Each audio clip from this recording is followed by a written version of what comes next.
හොඳයි. ආයුබෝවන් දරුවනේ නම් අපි අද දිනේ 9 ශ්‍රේණියේ සිංහල පන්තියේ වැඩ කටයුතු ආරම්භ කරන්න හදන්නේ. අපි ගිය සතියේ නවත්වපු තැනින්ම අපගේ අවධානය අපේ විෂයට අපගේ අවධානය යොමු කළොත් ඔබට මතක ඇති මේ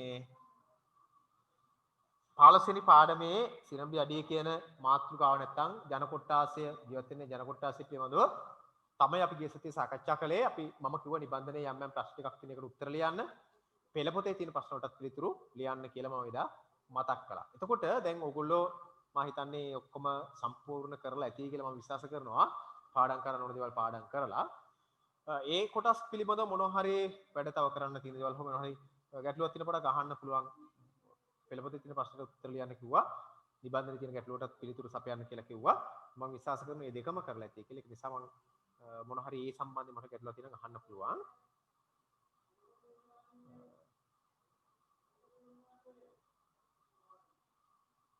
සමහර අය මේ chat කරන්න උත්සාහ කරනවා මේ වැරදි හරිද? හරි.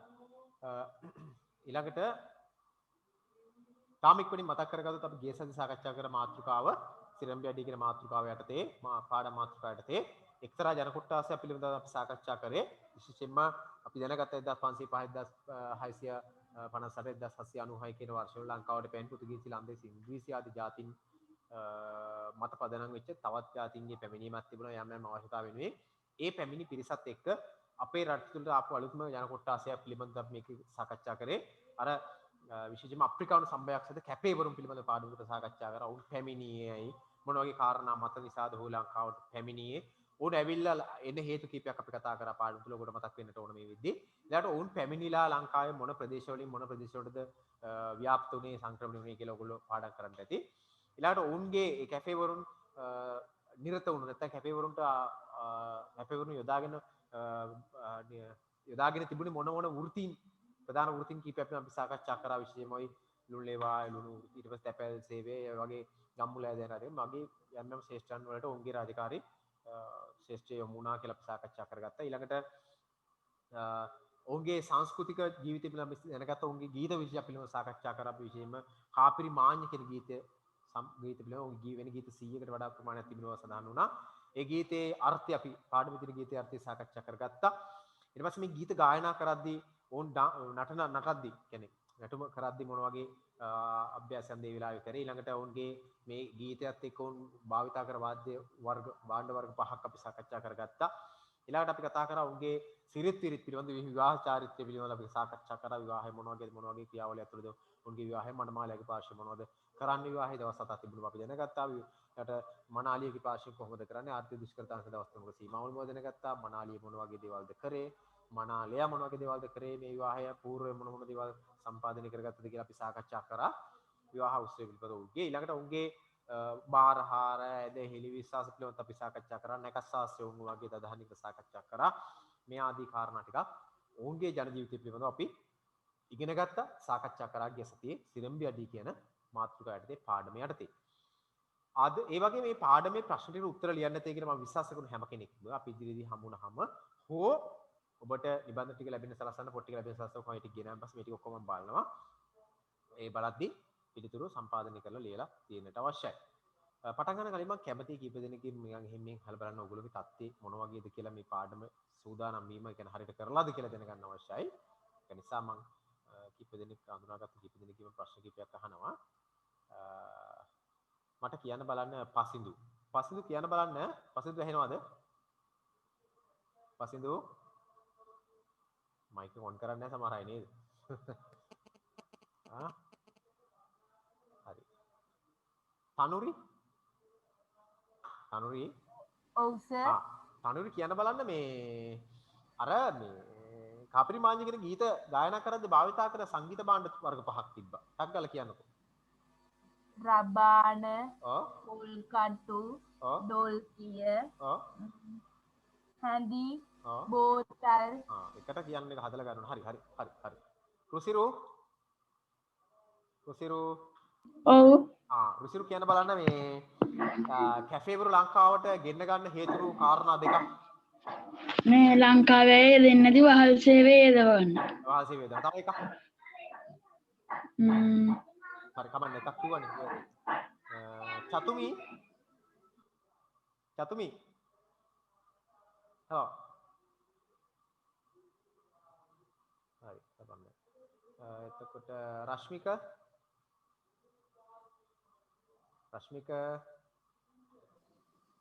හරි රශ්මික කියන්න බලන්න මේ කැෆේ වරුන් ලංකාවට ඇවිල්ලා පසුව කළ වෘත්තීන් තුනක් ඉදිරි වෘත්තීන් තුනක් තැපැල් සේවය ඔව් පුත්තලමලු ලේවායේ කටයුතු ගම්මුලාදන්න රාජකාරී. ඔයා මේ පොතේ තියෙන අවබෝධ ප්‍රශ්නට උත්තර ලියලාද? ඔව් සර්. ලියලා. එතකොට නිබන්ධනයේ තියෙන ප්‍රශ්නවලට පිළිතුරු ලියන්න කරාද? ඔව් සර්. හරි. එහෙනම් අනිත් අයත් ඒ විදිහට කරලා තියෙයි කියලා විශ්වාස කරන හැම කෙනෙක්ම මේ ටික අභ්‍යාස ටික ඒ ප්‍රමාණයෙන් ඒ විදිහට කරලා තියෙන්නට අවශ්‍යයි. හරි. බලමු. යමු පාඩමට. එතකොට මේ 16 වෙනි පාඩමේම 15 වෙනි පාඩමේම තව ව්‍යාකරණ කොටසක් තියෙනවා. මම එතෙන්ට යන්නේ අද දිනේ. ප්‍රධාන ව්‍යාකරණ මාතෘකාවක් විභාග වලට සාමාන්‍ය විභාගයේ ප්‍රශ්නයක් විදිහට මේක එන්නේ නැහැ. ඊටම අඩුවෙන් තමයි පැමිණීමේ සම්භාවිතාව තියෙන්නේ. කොහොම නමුත් අපි ඉගෙන ගන්න ඕන නිසා යම් ව්‍යාකරණ මාතෘකාවකට අදාළ පොඩි කොටසක් සාකච්ඡා කරන්න හදන්නේ. ව්‍යාකරණ මාතෘකාව තමයි සාරාංශකරණය ගන්න ඔබේ නිබන්ධනයේ පිටු අංක 5 සහ 15 වෙනි පාඩමේ පිටු අංක 5 සහ 6 කියන පාඩම් දෙකේට අදාළ කොටසක් තමයි මේක අපි සාකච්ඡා කරන්න හදන්නේ. හරි. එතකොට සාරාංශ කියන මාතෘකාව ඔබට අලුත් මාතෘකාවක්. සාමාන්‍ය පෙළ විභාගයේදී සාරාංශ ලියන්න වෙනවා. සාරාංශයක් දීලා විච්ඡේදයක් දීලා ඒක සාරාංශ කරන්න වෙනවා. සාමාන්‍ය පෙළ විභාගයේ ප්‍රශ්නයක් මේක. 9 වසරේත් හැබැයි ව්‍යාකරණ කොටසක් විදියට සාරාංශ කොටස එකතු කරලා තියෙනවා. ව්‍යාකරණ කොටසක් විදියට මේක එකතු කරලා තියෙනවා. හරිද? එතකොට ව්‍යාකරණ කොටසක් විදියට එකතු කරලා තියෙන මේ කොටස අපි විභාගයට ආව නැත්නම් අපිට ව්‍යාකරණ විදියට එකතු කරලා තියෙන නිසා ඉගෙන ගන්න වෙනවනේ. දැන් පහුගිය විභාග වලට ආවේ නැහැ. ආවේ නැහැ කියලා අපිට අතාරින්න බෑ. ප්‍රධාන මාතෘකාව අපි දැනගෙන ඉන්නකොට සාරාංශයක් කරන්න. සාරාංශය කියන මාතෘකාව ගත්තාම සාරාංශය කියන මාතෘකාවේ අපි ප්‍රායෝගිකව ගත්තොත් සාරාංශයේ ප්‍රවේශයෙන් ප්‍රායෝගිකව ගත්තොත් මේකෙන් බලාපොරොත්තු වෙන්නේ මොනවා හරි දෙයක් කියවලා මොනවා හරි දෙයක් අහගෙන ඉඳලා මොනවා හරි ක්‍රමවේදකින් ඒ කිව්ව දේ හෝ ඔබ කියවුව දේ හෝ මොනවා හරි ඒක ලොකු දෙයක් වෙන්න පුළුවන්, ලොකු ප්‍රමාණයක් වෙන්න පුළුවන්, කතාව ටිකක් අධික කතාවක් වෙන්න පුළුවන්. කියවලා තියෙන කියවන ගත්ත කොටස නැත්නම් ඡේද 3-4ක් වෙන්න පුළුවන්. අන්න එහෙම එක ඔබට වැදගත් කාරණා ටික වෙන් කරලා වෙනම තමන්ගේම සටහනක් විදිහට හදා ගන්න පුළුවන්ද කියලා තමයි සාරාංශකරණය කියන ව්‍යාකරණ කොටසෙන් බලාපොරොත්තු වෙන්නේ.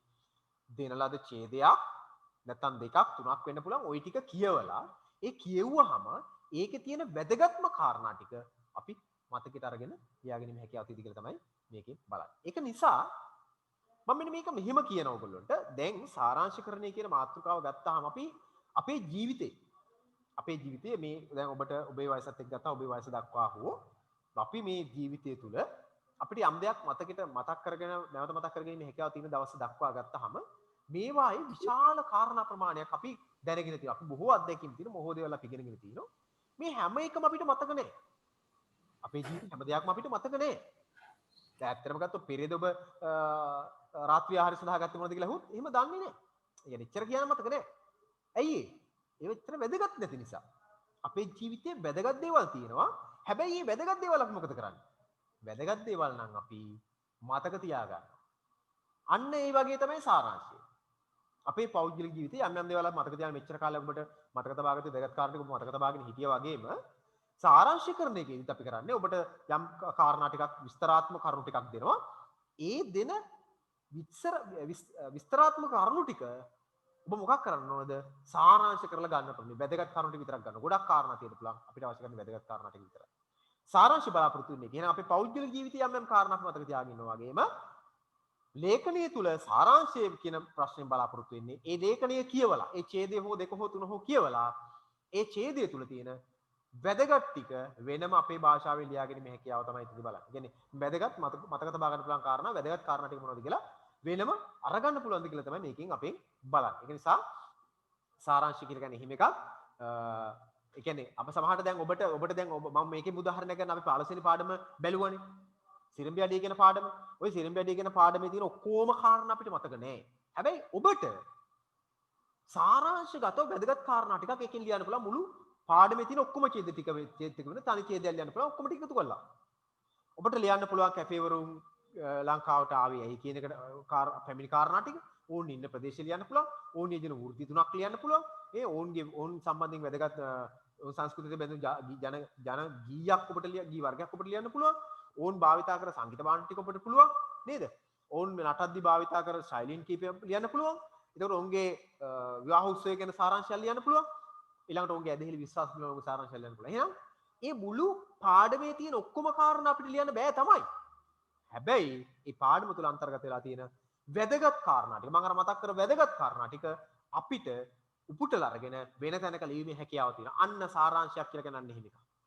ඒතර පොතේ අච්චර ඡේද ගොඩාක් තිබ්බට අපි ලියන සාරාංශය ලියනකොට අපි ලියන්නේ එක ඡේදයයි. ඉස්සරදී කර්මී කරනවට එන්න දැනට ඔන්න ටික මතක තබා ගන්න. සාරාංශයේදී බලාපොරොත්තු වෙන්නේ අන්න අර වගේ එකක්. දැන් සිරම්බි අඩේ කියන පාඩම සම්පූර්ණයෙන් කියවගත්තා. කියවගත්තන් පස්සේ අපි අවසාන වශයෙන් මොකක් කරනවද? ඒ කියවගත්ත පාඩමේ තියෙන මේ තොරතුරු වලින් වැදගත්ම තොරතුරු ටික අපි උපුටලා අරගන්නවා. අපි මතකයට නගා ගන්නවා. අන්න ඒ වගේ තමයි සාරාංශයක් කරන්නේ. සාරාංශයට ඔබට ඡේදයක් දෙකක් දුන්නොත්, ඡේද දෙකක් දුන්නොත් එකට අපි කරන්න ඕනේ ඡේදයේ දෙතුන් වතාවක් කියවලා මේ ඡේදයේ තියෙන වැදගත්ම කාරණා ටික උපුටලා අරගෙන අපේ භාෂාවෙන් අපිට ඕන විදිහට අපි ලියනවා. අපි අපේ භාෂාවෙන් අපිට ඕන විදිහට ලියනවා. සාන්න එක තමයි සාරාංශය කියලා කියන්නේ. එහෙනම් සාරාංශයට මම කිව්වා පාඩමක් ආශ්‍රයෙන් ගත්තත් ඒ විදිහට ලියන්න පුළුවන්. අපිට අපි උදාහරණයක් විදිහට අපි හිතමු දේශනයක්. ඔබ කාගේ හරි දේශනයකට සවන් දෙනවා. දේශකයා කරන්නේ දේශනේ කියාගෙන යනවා. ඉතින් යාගේ කාරණා ටික පෙළගස්සලා යාට තියෙන යාගේ ශෛලියෙන් යා ඉදිරිපත් කරගෙන යනවා. ওই දේශනේ යා ඉදිරිපත් කරන හැම දෙයක්ම අපි ලියන්නේ නෑ දේශනයකදී. ඔයාලා විශ්වවිද්‍යාලේ ගියාම තේරෙවි. අපි දේශකයා ඇවිල්ලා ඉවරලා ඔහි කියාගෙන යනවා.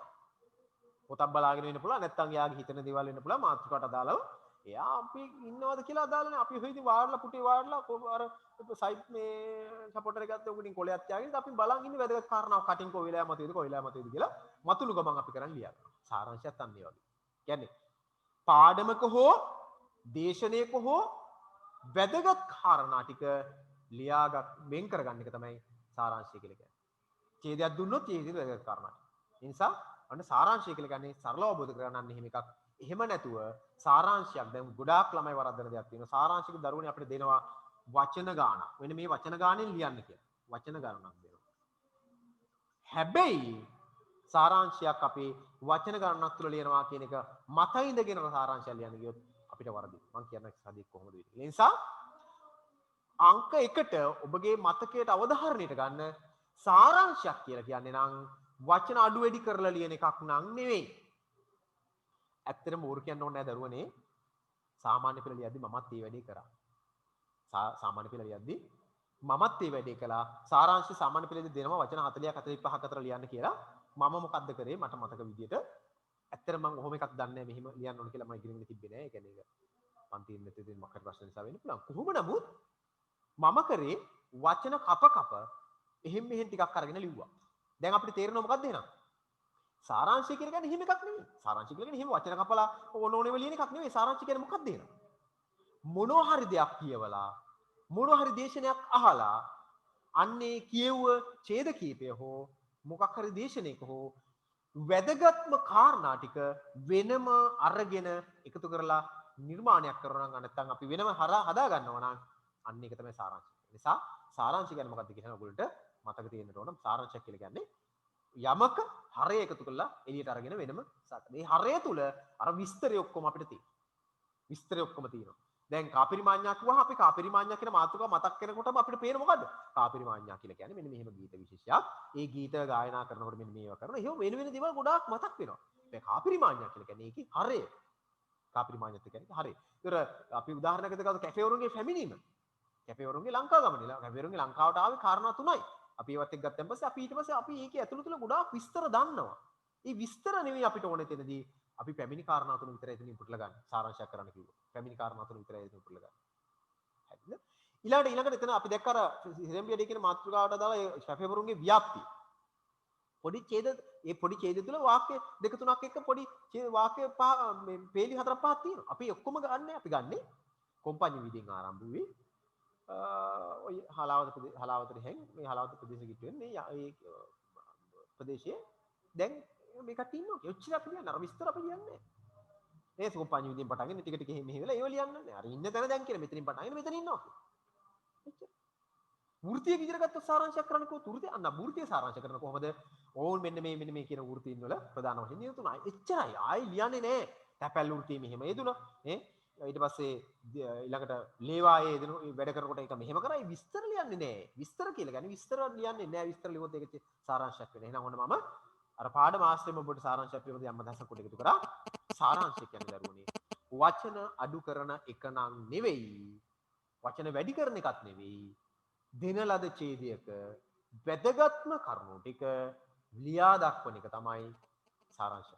සාරාංශය කියලා කිව්වා ලියන එක. සාරාංශය ලිව්වහම ඔබට දීලා තියෙන ඡේදේ භාෂා ශෛලියම වෙන්න ඕනේ. ඔබ ලියන විදිහට තමයි ලියන්න. හරි?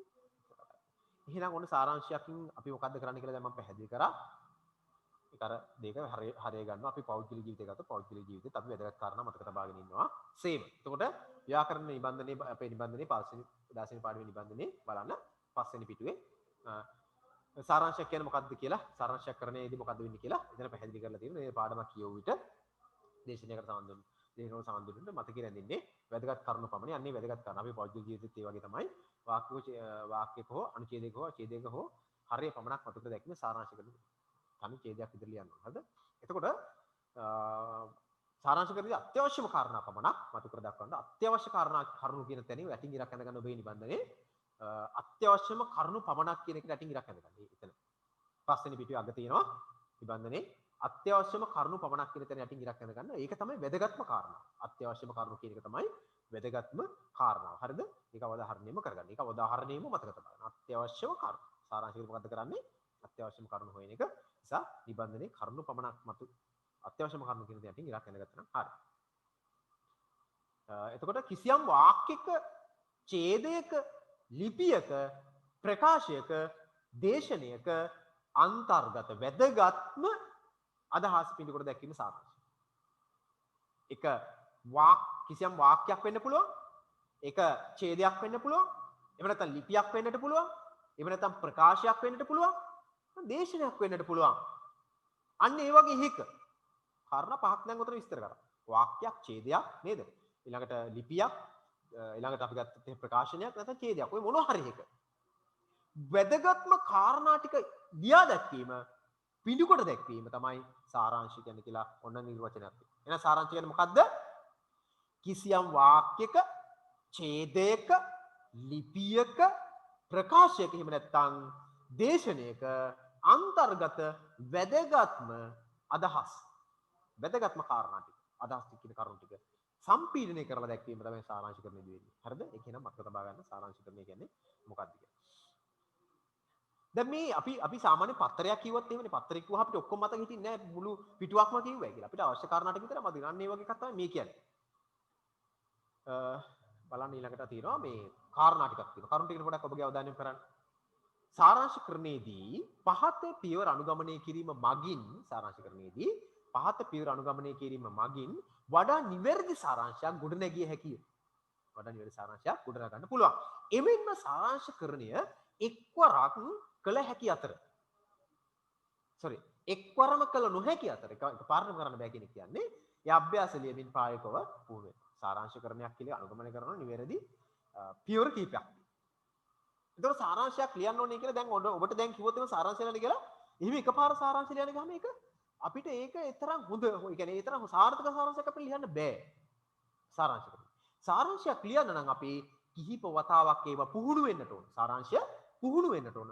පුහුණු වෙන ප්‍රමාණයට අනුව තමයි අපි සාරාංශ කීපයක් ලියලා හුරු වුණාම තමයි අපිට අවසාන වශයෙන් හොඳ සාරාංශයක් ලියා ගැනීම හැකියාව තියෙන්නේ. බලන්න එහෙනම් පළවෙනියටම කරන්න ඕන එක තියෙන ඔන්න ඔබට සාරාංශකරණයේදී. අංක 1. ඔබට දෙනලද පළමු ඡේදයේ ඒ කියන්නේ පළමුව ඡේදයේ දැන් හොඳට හොයාගන්න මෙන්න මේ කාරණාව සාරාංශකරණය කරන්න සමහර වෙලාවට සාමාන්‍ය පෙළ විභාගෙදී නම් ඔබට එක ඡේදයක් දුන්නොත් ඔබට එක ඡේදයක් වෙන්න පුළුවන්. නමුත් සාමාන්‍ය පෙළ විභාගෙදී නම් ඔබට දරුවනේ දෙනවා සමහර වෙලාවට ඡේද දෙකක්. ඔන්න පළවෙනි ඡේදය. ඡේද 1 මෙන්න දෙවෙනි ඡේදය කියලා ඡේද දෙකක් දෙනවා. මෙහිම ඡේද දෙකක් දුන්නොත් ඔබ කල යුත්තේ මේ ඡේද දෙක වෙන වෙනම සාරාංශ කරන එක නෙවෙයි. විභාගෙදී මේ ඡේද දෙකේම තියෙන කරුණු ටික අරගෙන මේ දෙකම වෙනුවට එක ඡේදයක් ලියන්නට ඕන. එක ඡේදයක් ලියන්න. දෙකම වෙනුවට තනි ඡේදයක්. අපි හිතමු ඡේද 3ක් තිබුණ කියලා. ඒත් එක ඡේදයයි ලියන්න. 4ක් තිබුණ කියලා ඡේද. කුඩා ඡේද 4ක් දෙනවා ඔබට. ඒත් ලියන්න එක ඡේදය. ඒ කියන්නේ සාරාංශයක් අවසාන වශයෙන් එක ඡේදයයි එන්නට පුළුවන් ලියලා අවසන් වෙනවා. ලියලා අවසන් කරනවා සාරාංශය එක ඡේදයයි. ඡේද කීපයක් තියෙන්න බෑ. ඒකත් පොඩ්ඩක් ඔබ මතක තබා ගන්න ඕන. හරි. ඊළඟට අපි දෙවෙනි කාරණා. දැන් පළවෙනි කාරණා මොකද්ද? ඔබට තේරෙනවා යමක් කියවුවාම තේරුම් ගන්න පුළුවන්ද කියලා. ඔය ප්‍රමාණයෙන් තේරුම් ගන්න පුළුවන්ද කියලා. ඒ ප්‍රමාණය අනුව තමයි ඔබ ඡේදය කියවන වාර ගන්න තීරණය කරන්නේ. කෙනෙකුට දරුවනේ ඡේදයක් දෙපාරක් කිව්වහම ඇති. සංගාල මතකෙ තියෙනවා. තව කෙනෙකුට ඡේදයක් තුන් පාරක් කිව්වහම ඇති. තව කෙනෙකුට ඡේදයක් හතර පාරක් කියවලා එහෙම දෙවරක් කිව්වහම ඇති අය ඉන්නවා. තුන් පාරක් කියවහම ඇති අය ඉන්නවා. ඉතින් එහෙමයි කියලා සමහර කෙනෙකුට දහවතාවක් කිව්වහම නම් තේරුම් එන්නේ. විභාගෙට එහෙම කරලා හරියන්නේ නැහැ. සාමාන්‍යයෙන් විභාගයකදී ඡේදයක් අවම තුන් වතාවක්වත් කියවලා තමයි උත්තරයකට යන්නේ. පළවෙනි පාර මොනවත්ම හිතන්නේ නැහැ. හොඳට හිත මනස සහැල්ලු කරගෙන ඡේදය හොඳට කියවනවා. ඒකේ තියෙන කාරණා අවබෝධ කරගන්න අදහස. අවබෝධ කර මොනවද මේ ඡේදය තුල තියෙන්නේ කියලා අවබෝධ කරගන්න. ඊළඟට මේ පළවෙනි පාර මොනවත් කරන්නේ? එක පාරක් අනිවාර්යයෙන්ම හොඳට කියවන්න ඕන. මුකුත් හිතන්න එපා. වෙන මොනවත් හිතන්න නැතුව ඡේදයේ තියෙන කරුණු ගැන අවබෝධ කරගන්න කියවන්න. විභාගයට උත්තර ලියනවා කියලා හිතලා නෙවෙයි කියවන්න ඕන. ඡේදේ මොනවද තියෙන්නේ කියන හොයන අදහසින් කියවන්න. කුහුලක් ඇති කරගෙන මම මේ ඡේදේ තියෙන දේවල් හොයනවා කියලා අදහසින් හොයන්න. හොයනකොට පළවෙනි පාර ඒ අදහසින් හොයාගෙන පාඩ කියවගෙන යනවා විතරයි. අවබෝධය. දෙවෙනි පාර කියවනකොට දෙවෙනි පාර කියවනකොට අපිට කරන්න පුළුවන් දෙයක් තියෙනවා දරුවනේ. එම ඡේදේ වැදගත්ම කරුණු අහු වෙනවා නම් දැන් පළවෙනි පාර කියුවා කෙනෙකුට දෙවෙනි පාර කියනකොට වැදගත් මෙන්නේ කලින් පාරත් මතක් වෙච්ච දෙවෙනි පාර කියනකොට මතක් වෙන වැදගත් කාරණා තියෙනවනේ. අන්න වැදගත් කාරණා වලට යටින් ඉරක් අඳින්න ඕන. වැදගත් කාරණාව කියලා කියන්නේ දරුවනේ සමහර විට වැදගත් කාරණාව කියලා කියන්නේ වැදගත් එක වචනයක් හෝ වචන කාණ්ඩයක් වෙන්න පුළුවන්. එක වචනයක් හරි වචන කාණ්ඩයක් වෙන්නත් පුළුවන්. වැදගත් කරුණක් කියලා කියන්නේ. වැදගත් කරුණක් කියලා කියන්නේ එක වචනයක් වෙන්නත් පුළුවන්. වැදගත් කරුණක් කියලා කියන්නේ වචන ඛණ්ඩයක් වෙන්නත් පුළුවන්. එහෙම නැත්නම් ඡේදයේ තියෙන ප්‍රධාන වැකියක් වෙන්නත් පුළුවන්. ඔබගේ පළවෙනි අවධානය ගන්නට ඕන මෙතනදී වැදගත්ම වචන හරවත් අදහස් ඉදිරිපත් කරන වචන තියෙනවා. ඉස්සරහදී මම උදාහරණයක් කියන්නම්. එහෙනම් ඔන්න ඒක තමයි දෙකට කරන්නේ. දෙවෙනි පාර කරනකොට යටින් ඉරක් අඳින්න පුළුවන්. හරිද? මේකේ තියෙන දෙවෙනි අදහස හොඳින් කියවා මුඛ්‍ය අදහස අවබෝධ කරගන්න. මම කියන්නේ හොඳින් වරක් කියනකොට ඒකේ අදහස අවබෝධ කරගන්න. දෙවෙනි පාර බලන්න. දෙවනුව මුඛ්‍ය අදහසට දාලා වාක්‍යාංශ කියලා වාක්‍ය ඛණ්ඩ කියන එක. යටින් ඉරියඳ ලකුණු කරගන්න නැතිනම් වෙනම කොලයක ලියන්න. මම ඕගොල්ලෝ යෝජනා කරන වෙනම කොලයක ලියන්න කලින් ඔබ වෙනම අර දෙවෙනි පාර කියනකොට මේ යටින් ඉරක් ඇඳ ගන්න. දෙවෙනි පාර කියනකොට යටින් ඉරක් ඇඳ ගන්න වැදගත් වචන හෝ වාක්‍යාංශ. වාක්‍යාංශ කියලා කියන්නේ වචන කාණ්ඩ කියන එක. කියන්නේ වචන දෙක තුනේ කොටස් වෙන්න පුළුවන් අදහසක් ඉදිරිපත් කරන්න. වාක්‍ය අවසන් නැහැ. වචන දෙකකින් විතර අදහසක් ගන්න පුළුවන්. තනි වචනෙන් අදහස ගන්න. ඒවා යටින් ඉරක් ඇඳ ගන්න අදාළ ඔබේ පේපර් එකේ මොනක් කමක් නැහැ. පැන්සලෙන් ඉරක් ඇඳ ගන්න. හරිද? එහෙම නැත්නම් වෙනම කොලයක ලියාගෙන මෙහෙ කවුතර මම වෙනම කොලයක පස්සේ ලියන්න ඕන කොහොමද? හරිද? හරි. ඊළඟට ගන්නවා. පුනරුක්තිය. උපමා අලංකාර අතිශෝක්ති විවරණ උදාහරණ විස්තර අනවශ්‍ය විශේෂණ අනවශ්‍ය නිපාතිවත් මුඛ්‍ය අදහසත් එක්ක යන්නේ කිසිවක් තියාගන්න එපා. උපමේ ඔක්කොම අයින් කරන්න. උපමාව ගන්නම එපා. පුනරුක්තිය කියන්නේ එකම දේ නැවත කියන. සිරිපාලන හොත් මරුසිරා දෙන්නම එක්කෙනෙක් එක අය අතරලා ඊයාගෙන දෙපාරක් කියනකොට එකපාරයි ගන්න. ඒක ගන්න මරුසිරා කියලා ලියුවා නම් ඇති. සිරිපාලන හොත් මරුසිරා එහෙම නැත්නම් හේවත් ගොඩේ අප්පු කියලා වචන තුනක් කියන්නේ එක්කෙනාටම නම් අන්න අර දෙන්නේ කයි ගල එක නමක් ගන්න. මරුසිරා කියලා ලියුවා නම් ඇති. විස්තර කරනවා නම් නැවත නැවත ඒව ගන්න එපා. ඒ කියන්නේ පුනරුත්ත කියලානේ එකම දේ නැවත නැවත කියන. එකම දේ නැවත නැවත කියන. උපමා කියන්නේ මොනවද කියලා උපමාව සම්පූර්ණයෙන් අපි අයින් කරනවා මේ වගේ අවස්ථාවක උපමා භාවිතා කරන්නේ ඇයි අපි භාෂාව? උපමා භාවිතා කරන්නේ අපි දෙයක් වැඩියෙන් පැහැදිලි කරන්න. දැන් මේ සාරාංශ කරනේදී අපි පැහැදිලි කිරීමක් බලාපොරොත්තු වෙන්නේ නැහැ. සාරාංශ කරනේදී පැහැදිලි කිරීමක් බලාපොරොත්තු වෙන්නේ අපි කරුණු විතරයි ඕන. උපමා භාවිතා කරන්නේ කරුණු පැහැදිලි කරනවා. ඒ නිසා සාරාංශ කරනේදී අපි උපමා තියෙන ඔක්කොම අයින් කරන්නට උනම් බලමු ඉස්සරහට. හරිද? ඊළඟට වෙනත් අලංකාර තියෙනවා. වෙනත් මොනවද අලංකාර කියලා කියන්නේ? ඔය රූපක භාවිතා කරනවා. ඊට පස්සේ අනුප්‍රාස වදන් භාවිතා කරන ඒ ඔක්කොමයි අනුප්‍රාස කියලා එකම වචනේ විපෝතාවක්ම යොදනවා. ඕනේ ඒ වයින් කරන්න. ඒවා දාලම නෑ මේක. සාරාංශෙදි. ඊළඟ අතිශයෝක්ති. අතිශයෝක්ති කියන්නේ මොනවද? අතිශයෝක්ති කියලා කියන්නේ තිබෙන ප්‍රමාණයට වඩා වැඩියෙන් කියනවා. ඈ තිබෙන ප්‍රමාණයට වඩා වැඩියෙන් විස්තර කරන බෑ. අතිශයෝක්තිය කියන්නේ ඒ ඕනේ. අතිශයෝක්තිය කියන්නේ ඕනේ අපිට. හරය කිව්වනම් ඇති. හරය දිග කොණ්ඩයක් කියලා කියන නිසා අපි දිග කොණ්ඩයක් කියන අපිට කියන්න පුළුවන් කිතුල් රෑන් වැනි කේශ කලාපයක් කියලා. කිතුල් රෑන් වැනි කේශ කලාපයක් කියලා එහෙම කියන්න අවශ්‍ය නැහැ. අපි කියන දිග කොණ්ඩයක්. එච්චරයි. ඔක විස්තර කරනවා අපි ලියන කොහොමද? කිතුල් රෑන් වැනි කොණ්ඩයක් කියලා. ඒකට කිතුල් රෑන් කතාව ඕනේ. අපි දිග කොණ්ඩයක් කියලා ලිව්වහම සාරාංශ කරන ඉදි ප්‍රමාණවත්. ඒතර අතිශයෝක්තිය කියන්නේ ඒක අල්පෝක්තියෙන් කියා ගන්නට ඕන. විවරණ දෙයක් ආපහු පැහැදිලි කරනවා. ඒ දෙයක් ආපහු පැහැදිලි කරනවා ඉස්සරහට කියන්න මොන මොන දේවල්ද කියලා. ඊළඟට විස්තර සමහර විස්තර කිරීම කරනවා. විස්තර කිරීම අවශ්‍ය නැහැ මේකට. අනවශ්‍ය විශේෂණ පද අනවශ්‍ය නිපාත භාවිත කරන ඒවා මම කියනවා ඉස්සරහට දාන්න. ඊළඟට මේ කරුණු මතක තබා ගන්න ඡේදයේ තියෙන පිළිවෙලටම කරුණු ලියන්න අවශ්‍ය නැහැ. දැන් ඔන්න ඔබ යටින් ඉරක් ඇඳගත්තා නම් ඡේදයේ තුලම ඔබට දීලා තියෙන ඡේදයේ තුලම යටින් ඉරක් ඇඳගත්තා නම් ඔබ කරන්න ඕන ඊළඟට ඒ ඉරි ඇඳගත්ත කරුණු ටික වෙනම කොලයක ලියා ගන්න. යටින් ඉරි ඇඳ කරුණු ටික වෙනම කො. දැන් තුන්වෙනි පාරක් කියවලා මේ වැඩේ කරන්නේ. හරි? තුන්වෙනි පාරක් කියලා මේ වැඩේ විදිහට කරනවා. ඊළඟට මේ ඔබට සමහරලාට ඡේදයක වචන ගාන දෙනවා. වචන ගාන දීලා නැත්නම් ඒ වචන දීලා තියෙන වචන ප්‍රමාණය තුනෙන් එකක්. ඒ කියන්නේ ඔබට වචන 30ක් දීලා තියෙනවා නම් වචන 30ක ඡේදයක් දීලා තියෙනවා නම් ඔබ ඒ ඡේදය සාරාංශ කරන්නට ඕන වචන 10කින්. වචන 10කින්. ඔබට වචන 75ක් දීලා තියෙනවා නම් ඡේදය තුල ඔබ 75ක් 76ක් දීලා තියෙනවා 75ක් නෙමෙයි 75ක් 76ක් වගේ දීලා තියෙනවා. ඔබ ඒක අනිවාර්යෙන් වචන 25කට සාරාංශ කරනවා. ඔබට වචන 90ක් දීලා තියෙනවා වචන 30 ලියන්න. තුනෙන් එකක් විදිහට 150 නම් 50කින් ලියන්න ඕන සාරාංශ කරන්නේ. ඒ කියන්නේ සාරාංශ කරන්නදී බලාපොරොත්තු වෙන්නේ ඒකයි දීලා තියෙන වචන ප්‍රමාණයෙන් තුනෙන් එකක් වෙනසේ සාරාංශ කරන්න ඕන. එහෙම නැත්නම් වචන ගාණක් දීලා තියෙනවා වචන 30න් ලියන්න කියලා ඔබට වචන 100ක ඡේදයක් දීලා ගියා වචන 30න් ලියන්න කියලා. ඒක තමයි කරන්නේ. වචන ගාන මෙතනදී ගණන් කර එහෙම මේ මුලින් මේ ප්‍රමාණය හොයන්න යන්න එපා. ඒක අන්තිමට කරන්න ඕන වැඩක්. වචන ගාන ගැන සැලකිලිමත් වෙන්න ඕන. ඊළඟට මේ දෙකෙන් මොකක් හරි එක ක්‍රමයක් ඔබට ආවොත් එතකොට අවසාන වශයෙන් ඔබට දීලා තියෙන ඡේදය යම් දහසක් කියනවනම් ඒ අදහස ඔබේ සාරාංශයෙන් තියෙන්න ඕන. ඡේදයේ අදහස විස්තරාත්මක වෙන්න පුළුවන්. හැබැයි මේ විස්තරාත්මකව දින ඡේදයේ තියෙන අදහසම ඔබ සාරාංශ කරලා ලිව්වහම අර ඡේදයේ තියෙන දේම ඔබත් දීලා තියෙන්න ඕන සාරාංශයක් විදිහට. ඒකට වඩා මේක වෙනස් වෙන්න බෑ. ඊළඟට ගත්තොත් මම කලිනුත් කිව්වා ඡේද 2 3 4 5ක් තිබුණත් සාරාංශයේදී ඔබ තනි ඡේදය එක ඡේදය ලියන්න ඕන. මේක හොඳට අවධානය තියාගන්න. සමහර ළමයි වරද්දනවා මේක. ඡේද 2ක් තුනක් ඡේද 2 වෙනම සාරාංශ කරනවා. එහෙම බෑ. ඡේද 2 ප්‍රශ්න 2ක් විතර වෙනම දීලා තියෙනවා වෙනම ලියන්න ඕන. හැබැයි එක ප්‍රශ්නයක් තුල ඡේද 2ක් තුනක් තියෙනවා නම් අපි ඒ ඔක්කොම තනි ඡේදයක් විතර සාරාංශ කිරීම කළ යුතුයි. හරිද? හරි. ඊළඟට ඔබට වචන ගාන ලියන්න දීලා තිබුණත් නැතත් يعني ඔබට වචන ගාන අපි තුනෙන් එකක් වෙන දීලා තියුණා කියලා. ඒකට සමහර වචන ගාන ලියලා දීලා තියෙනවා කියලා. ඔබ සාරාංශය අග මොකක් කරන්නද? සාරාංශය තුල අන්තර්ගත වචන ගාන ලියන්න ඕන. වචන 30ක් තියෙනවා 30යි කියලා ලියන්න. වචන ගාන වචන කියලා ලියලා 30යි කියලා ලියන්න. වචන කියලා ලියලා ඉරක් ගහලා 30යි කියලා ලියන්න. හරිද? ඡේදය අවසානයේ සාරාංශයේ වචන ගාන ලිවීම අනිවාර්යයෙන්ම කළ යුතුයි. ඊළඟට ඔබට මම දැන්ට ඒක ඉතරහට විස්තර කරන්න යන්නේ නැහැ. සාමාන්‍ය සාරාංශයක් ආකාර දෙකකට පිළිතුරු ලියන්න පුළුවන්. සාරාංශ පිළිතුරක් ආකාර දෙකකට කරන්න පුළුවන්. එක ක්‍රමයක් තමයි සාරාංශය ඡේදයක් ලෙස ලියන්න. තනි ඡේදයක් විතර මම කියන්නේ ඡේදයක් විතර ලියන්න පුළුවන්. මේක පළමු ක්‍රමය.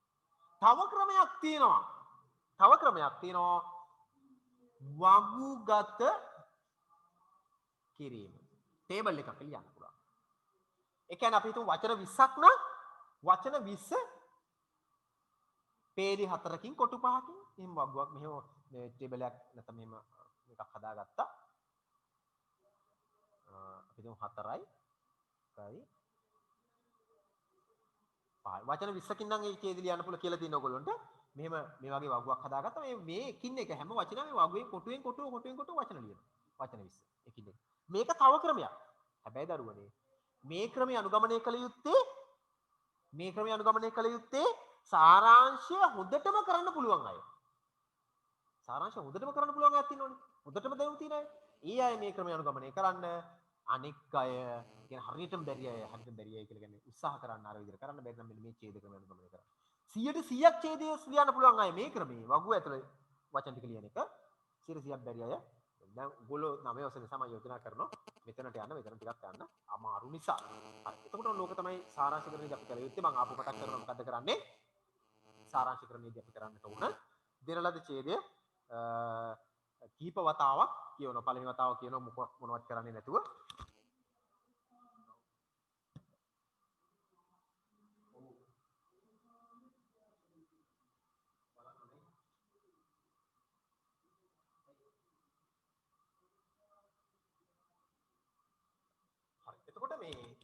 එතකොට මේ මතක තබා ගන්න ආපහු මතක් කරන ඉතාම ඉක්මනින් ඔබට ඡේදයක් දෙන්න පුළුවන් නැත්නම් දෙකක් වෙන්න පුළුවන් මේ ප්‍රශ්නය තුළ තියෙන ඡේදයක් දෙකක් දුන්නොත් එක ප්‍රශ්නයක් විතර ඡේදයක් දෙකක් දුන්නොත් අපි තනි ඡේදයක් විතර ලියන්න ඕන පළවෙනි වතාවේ මුකුත් නොකර කියවනවා කියවලා යම් අදහසක් ගන්න උත්සාහ කරනවා කියවන අතරේ අවබෝධ කර ගන්නවා දෙවෙනි වතාවේ කලින් අවබෝධයත් එක්ක කියවන අතරේ වැදගත් වචන හෝ වචන කාණ්ඩ නැත්නම් වාක්‍යාංශයකින් ඉරක් ඇඳ ගන්නවා තුන්වෙනි පාර කියවනත් කියවල ඉවරලා ඊළඟට මොකද්ද කරන්නේ අපි යටින් ඉරි ඇඳගත්ත වචන ටික කරුණු විදිහට පහට ලියනවා ලියලා ගණන් කරනවා කරුණු ටිකේ වචන ප්‍රමාණය සාමාන්‍යයෙන් ඇවිල්ලාද කියලා ඇවිල්ලා නම් අපි ඒක ලියා දක්වනවා ඡේදය සාරාංශයක් ලියන්න ඕන අනිවාර්ය වචන ප්‍රමාණය ඡේදය වචන ප්‍රමාණය දීලා නැත්නම් කොච්චර ගාණක් ලියන්න ඕනද කියලා අපි වචන 100ක් තියෙනවා වචන 150ක් තියෙනවා 150ක් ලියන්න ඕන වචන 30ක් තියෙනවා 10ක් ලියන්න ඕනේ තුනෙන් එකක් විදිහට ලියන්න තුනෙන් එකක් කියන්නේ ඒක නේද ප්‍රමාණය ලියන්නට ඕන හරි ඔච්චර තමයි කරන්න තියෙන ඔගේ කරුණු ටික නැත්නම් නැවත කියලා අවබෝධ කරගන්න මොනවද කරන්න ඕන කියලා කාරණා ටික අපි බලමු මේ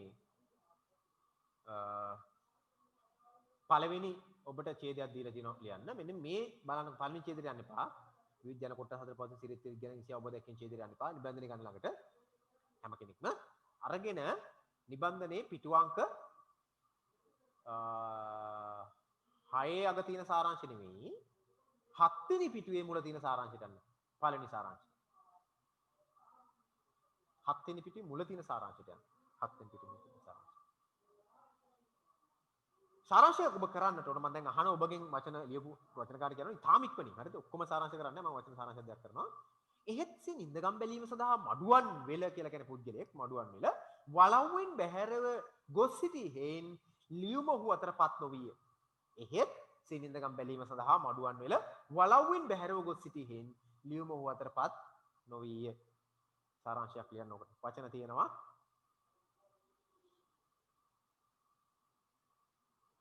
17ක් තුනෙන් එකක් විදිහට ලියන්න කිව්වොත් අපි සාමාන්‍ය වචන 5කින් 6කින් විතර තමයි බලාපොරොත්තු වෙන්නේ. එච්චරත් අවශ්‍ය නැහැ. ඒකත් වඩා ගෙටින් ලියන්න පුළුවන්.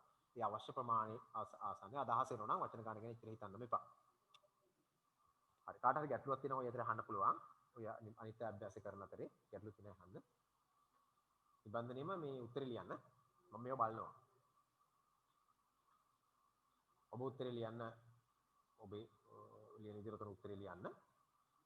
ඊට පස්සේ මම උත්තරේ කිව්වහම ඒ උත්තරෙත් එක්ක ගලපලා වෙනස්කමක් තියෙනවා විතරක් රතු පෑනේ නැත්නම් වෙනත් පාට පෑනකින් එතන ලියා ගන්න පුළුවන් ඔබට පිළිතුර. මේ අතර ගැටලුවක් තියෙනවා ඉන්නවා නම් අහන්නත් පුළුවන්. සාරාංශ පිළිබඳව.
මම විශ්වාස කරනවා දැන් උත්තරේ හොයාගෙන ඇති කියලා හැම කෙනෙක්ම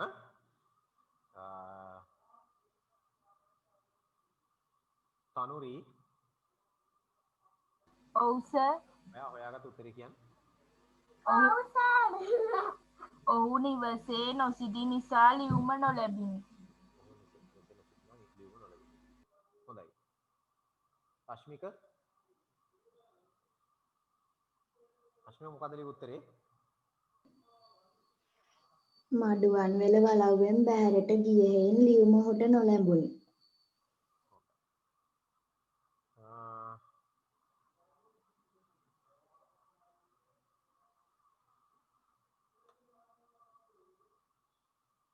හරි මම තව අහන්න යන්නේ මම කියන්නම් උත්තරේ. උත්තර ගත්ත උත්තර දෙක තුන ඇතුළත යම් සාධාරණයක් කරලා තියෙන පිළිතුරට අපි බලමු කොහොම නමුත් මෙන්න මේ වගේ උත්තරයක් ආවා නම් තමයි හොඳම උත්තරේ බවට පත් වෙන්නේ. හොඳම උත්තරේ.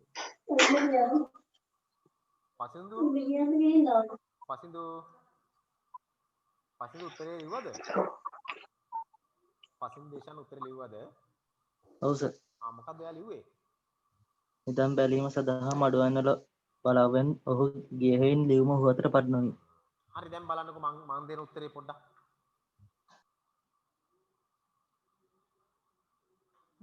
මේ මට කියන්නකෝ මේ ඡේදය දිහා දැන් එහෙත් සිය නින්දගම් බැලිය හොඳා මඩුවන් වල වලවුන් බැහැර ගොස් සිටි හේයින් ලියුම ඔහු අතට පත් නොවිය. මොකද්ද අන්තිමට විලා තියෙන්නේ? මෙතන මොකක්ද වෙලා තියෙන්නේ? ලියුම ඔහු අතට ලැබිලා නැහැ. අනිත්‍යව මොනවද? අනිත්‍යව ඔක්කොම හේතු. හේතු මොනවද ලියුම ලැබෙන්නේ? මේ බලවි හිටියේ නෑ. නින්දගම් බලන්න තමයි ගිහිල්ලා තියෙන්නේ. නේද? ඒෝ කියන්නේ ඔක්කොම මොනවද හේතු? අන්න දරුවනේ මතක තබා ගන්න. මේ වගේ ප්‍රශ්නකදී මේ වගේ මම මේ වගේ වෙන්නේ නැහැ. මෙතන සරල වෙන්නේ නැහැ. මම මේ කෙටි එක වාක්‍ය කරනකොට මම කියන්න හැදුවේ මෙන්න මේ වගේ අවස්ථාවකින් ගන්න මෙන්න මෙච්චරයි ඔගේ උත්තරේ. මොකද්ද වෙලා තියෙන්නේ? ඇත්තටම අවසාන වශයෙන් මොකක්ද වෙලා තියෙන්නේ? මඩුවන් වලට ලිපිය ලැබී නැත. මොකක්ද වෙලා තියෙන්නේ? අවසාන වශයෙන් මොකද්ද මේක වෙලා තියෙන්නේ? මඩුවන් වලට ලිපිය හම්බ වෙලා නැහැ. අනිත් ඒ ඔක්කොම හේතු. එහෙත් කියන එක හේතුවක්. සිරින්දකම් බැලීමට ගිය සිසාක් කියලා හිතන්න. එහෙම හේතුවක්. ඕනනම් අපිට මේකට තව එක වචනයක් එකතු කරන්න පුළුවන්. ඇත්තටම හොඳම සූත්‍ර සාරාංශය තමයි මේකේ මඩුවන් වලට ලිපිය නොලැබුණි කියන එක. මඩුවන් වලට ලිපිය නොලැබුණි කියන එක හොඳම සාරාංශය. ඕනම නම් තව වචනයක් එකතු කරලා අපිට කියන්න පුළුවන්. මොකද්ද? නිවසේ නොමැති හේ නොසිටි හේ මඩුවන් වල ලිපිය නොලැබුණි කියලා. ඔබ එච්චර ලියන්න එපා. ඔබ මං කියන එක විතරක් ලියන්න. මොකක්ද අපි ලියන්නේ? මඩුවන් වලට ලිපිය නොලැබුණි. අනික ඔක්කොම විස්තර. මම තව එකක් ඉස්සරහට තව දෙකක් තුනක් කතා කරනකොට ඔයගොල්ලෝ තේරෙයි මම මේ කිව්වේ කොයි වගේද කියලා. අනිත් ඒ ඔක්කොම විස්තර. විස්තර අපිට අවශ්‍ය නැහැ නේ. විස්තර කරන්න කියලා කියන නෑ මේකේ. මේකේ අවසාන වශයෙන් කරුණක් කියලා කියන්නේ මොකක්ද වෙලා තියෙන්නේ මේක ඇත්තටම? කරුණ කියලා කියන්නේ එහෙම ගන්න. මොකද්ද මේක ඇත්තටම? දැන් අපි අවසාන වශයෙන් මේක අපි කාට හරි ගිහින් කියන්නේ මොකද්ද? මඩුවන් වල ලියුම හම්බෙලා නැහැ. අපි තවත් අහන්න පුළුවන් අපෙන් එයාගේ මොන හරි ප්‍රශ්න. මොකද්ද අපි කියන්නේ? යා නිවසේ ඉඳලා නැහැ. ඒකට හේතුව තමයි නින්දගම් බලන්න ගිහලා. ඒක නිසා තමයි ලියුම හම්බෙලා නැත්තේ. දැන් අපි කවුරු ඇහුවොත් තමයි ඒක කියන්නේ. හැබැයි අපි කෙලින්ම කියන මොකද්ද? අනි බලන්නකෝ සාරාංශ කරුණ අපි කියන. මේ මඩුවන් වල ලියුම හම්බෙලා නැහැනේ. එච්චරයි අපි කියන්නේ. අපෙන් ඇහුවොත් හේතු කවුරු යනවනේ. ඇයි එහෙනම් හම්බෙන්නේ නැත්තේ? මොකද හේතුව හරි. අන්න ඒව හේතු. හේතු අපි ලියන්න ඕනේ නැහැ සාරාංශකදී. අපි ලියන්නේ සාරාංශකදී වෙච්ච දේ විතරයි. මොකද්ද මේ ලියුම හම්බෙලා නැහැ. අනිත් ඔක්කොම හේතු. ඒ නිසා සාරාංශකරණයක් කියලා ගන්න මෙහෙම එකක් නිසා අපි අර තියෙන වචන ගැන එච්චර සැලකිල්ලක් ගන්න එපා. කිව්ව කාරණාව ගැන අවබෝධයෙන් ඉවන ප්‍රමාණවත්. බලන්න අපි ඊළඟට යනවා. දැන් ඔබ ඒ සාරාංශය ලියන්න ඕන එතන මඩුවන් වලට ලිපිය නොලැබුණු කියලා විතරයි ලියන්න ඕන. එලා තින්නේ ඒක අතරපත් වෙච්ච කතාව ඒ ඕනේ. මඩුවන් වලට ලිපිය නොලැබුණි කියලා ඔබ රතු පෑනේ ලියලා තියන්න නැත්නම් වෙන පාට පෑනකින් ලියලා තියන ඔබ ලියුව එකට වඩා වෙනස් පාට. අපි යනවා තාම ඉක්මනින්. තා දෙකයි මම තව කතා කරනවා විතර. විතර දෙකයි තමයි කතා කරන්නේ. මහසේරු නෑව ඉතාම සුන්දර අලංකාරවත් මනබදිනා ජලාශයක සතර දික් භාගයේම මහවනේ වටවී ඇති මෙහි ගැවසිරුවන සතුට ඇති අසිරිත නිදහසකි. ඒකයි ඒක ලියන්නකො දැන් ඉක්මන් කරලා. ඒක ලියන්න ඉක්මන් කරලා. මං අහනවා ඉස්සලා අහපු නැති අයගේ සමහර අය ෆෝන් එකේ නම දාලා තියෙන සමහරට වෙන කෙනෙකුගේ නමින් වෙන්න පුළුවන්. නමුත් මම ඒ නමින් තමයි අහන්නේ. මොකද මට පේන්නේ නැහැ කවුද කියලා දන්නේ නැහැ නේ. නිසා ෆෝන් එකේ ඔබලා ඇතුළත් කරලා තියෙන නමෙන්ම තමයි මම අහන්නේ. ඒ නිසා ඔබගේ නම වෙන්නත් පුළුවන් ඒ නම. නමුත් ඒ නම කියවුණොත් ඔබ උත්තරේ දෙන්න. හරිද? මට ඔබගේ අම්මගේ තාත්තගේ නම වෙන්න පුළුවන්. මහා සේරුණාව ඉතාමත් කෙනෙක් ලියන්න ඉක්මන් කරලා.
හරි.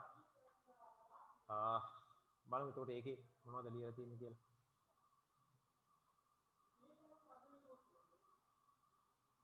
ශිහාන් මෙත්මින. ශිහාන් ලිව්වද? ශිහාන් ලිව්වද? නෑ නේද? සත්සර ලිව්වද? චාරු? ඔව් සර්. සත්සර මොකද ලිව්වේ? සත්සරා නේද? ඔය ලියන්නේ මොනවද? ලිව්වා සර්. මොකද්ද ඔයා ලිව්වේ? මහසේන චාරු මොකද්ද ලිව්වේ? මහා සේරු නෑව ජලාශය වනසතුන්ට ඇත්තේ අසීමිත නිදහසකි. හොඳයි. සත්සරා? මහසේරුණෑ මහ වනයෙන් වැටවී ඇත. සේරුණා මහවණී යට වී ඇත. බලමු තව කවුරුද කියලා.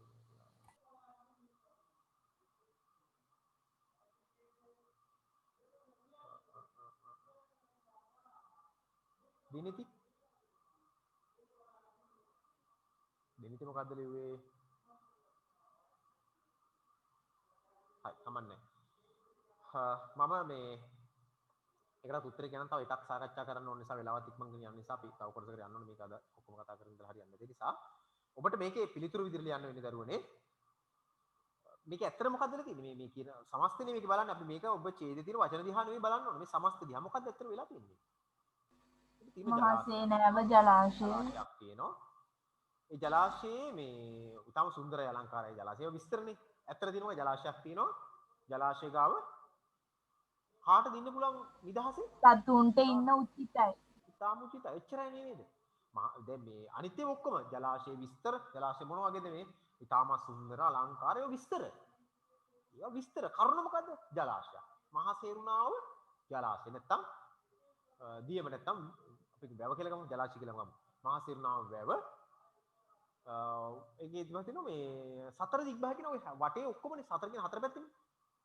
හතර පැත්තෙමනේ හතර දිග්භාග කියන්නේ හතර පැත්තෙමනේ. අපි ඒක මහා සේරුණාව ওই වටේට කියන මොකද්ද? වැව් අසබඩ කියලා නේද? වැව් අසබඩ අපිට එහෙම ලියන්න පුළුවන්. ඕන මහා සේරුණාව වැව අසල කියලා ලියන්න පුළුවන් කියනකොට එච්චර එහාට යන්න බැන්න. ඕන උත්තරේ වෙන මේ විදිහට ලියවෙන්නට ඕන. මහා සේරුණාව වැව් අසබඩ වනසත්තු නිදහසේ සැරිසරති. ඔයි වගේ එකක් ඕකම වෙන්න ඕනේ නැහැ. මහසේරුණාව වැව අසබඩ නැත්නම් අවට වනසත්තු නිදහසේ සැරිසරති කියලා තියෙන එක. මහසේරුණාව වැව අසබඩ නැත්නම් වැව අසල වනසත්තු නිදහසේ සැරිසරති. බලන්න ඕගොල්ලෝ ලියුව එකට වඩා මේක කොතරම් වෙනසක් තියෙනවද? කරුණොන්නෝකයි. මේකේ මොකද්ද වෙලා තියෙන්නේ? වැවක් තියෙනවා, සුන්දර වැවක්. ඒ වැවේ හැම පැත්තෙම වණෙන් වට වෙලා තියෙන තැනක්. ඒ ඉතින් මේ ඔක්කොම ගත්තන් පස්සේ මේ එහෙම තියෙන වණෙන් වට වෙලා තියෙන මේ වැව අයිනේ නිදහසේ ඉන්නව කවුද? වනසත්තු. වැව තියෙනවා. ඒ වැව වටේ තියෙන නිදහසේ තිබෙනා වූ නිදහස නිසා සත්තු නිදහසේ ඉන්නවා. මහසෙවුනා වැව අසබඩ සත්තු නිදහසේ සැරිසරති. ගැවසනවා කියලා කියන්නේ සැරිසරනවා කියන්නේ. ඒක සතුන්ට ගැවසීමට උචිතයි කියලා ලිව්වහම වැරදිද?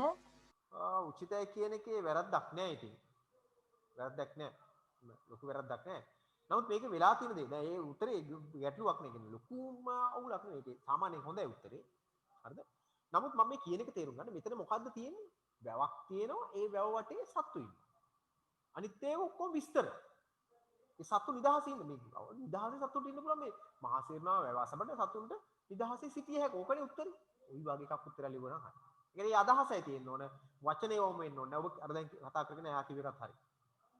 මං කියන වචනම තියෙන්න ඕනේ. මං කිව්ව අදහස තියෙන්න ඕනේ. මොකක්ද අදහස?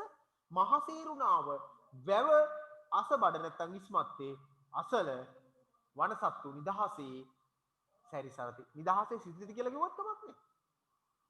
මේ වැව අසබඩ වනසත්තු නිදහසේ මහසේරුණාව වැව අසබඩ වනසත්තු නිදහසේ ඉන්නවා. වනාන්තරය කියලා ගත්තන් පස්සේ ඒව විස්තර කරන්න යන්න එපා. එච්චර අවශ්‍ය නෑ. හරි. ඔය උත්තරේ මම හිතන ලියා ගන්න තේ කියලා කවුරුත් ලියලා නැත්නම් ආපහු අහලා ලියා ගන්න අවශ්‍යයි. අවශ්‍ය නිසා මම කියන්නේ. තව එකක් කතා කළා මම ওই අභ්‍යාසය මෙතනින් අපි අවසන් කරනවා මේ කොටස. හරිද? බලන්න මේ ඊළඟ ඡේදය තියෙන්නේ. ඒකත් ලේසි ඡේදයක් තියෙන්නේ. මම එතෙන්දී පොඩි උදව්වක් ඔයගොල්ලන්ට කරන්න.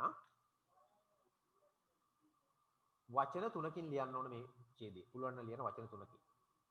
ඡේදය තමයි එළඹුදු දිහි සරණා මසකු විසින් දිහි මතු පිටට පැමිණ ලදු දිය යටට කිවිදෙන හඬ ඈතකට වුවද ඇසෙන තරමට පරිසරය නිහඬ බව පරිසරය වෙලාගෙන ඇත. පුළුවන් නම් වචන තුනකින් ලියන්න ওই ඡේදය. කවුරු හරි වචන තුනකින් ලියපු කෙනෙක් ඉන්නවනම් මයික් ඔන් කරලා සමාන් ලිව්වා කියන්න කියලා කිව්වහම කියන්න. වචන තුනකින් ලියපු ඕන කෙනෙකුට මම ඕකේ